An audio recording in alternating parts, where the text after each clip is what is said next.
ఓం సాయిరామ్. బాబా భక్తులందరికీ కూడా నమస్కారం అండి. అందరూ కూడా సుఖంగా సంతోషంగా ఎప్పుడూ కూడా ఆనందంగా ఉండాలి అని చెప్పి ఆ బాబాగారి తరపున నేను కూడా మనస్ఫూర్తిగా కోరుకుంటున్నాను.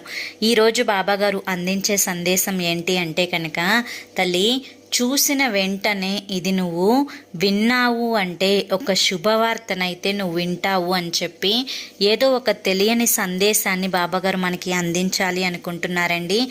అది స్వయంగా బాబాగారి మాటల్లోనే మనం తెలుసుకుందాము.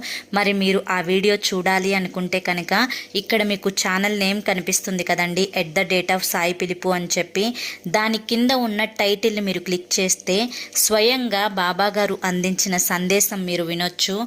అదే కాకుండా మీ జీవితంలో ఎటువంటి శుభవార్తను మీరు వినాలి అనుకుంటున్నారో ఆ శుభవార్తని కూడా వినగలుగుతారు. జీవితంలో మనకి బాబాగారి నుంచి వచ్చే ఏ సందేశమైనా ముఖ్యమైనదే.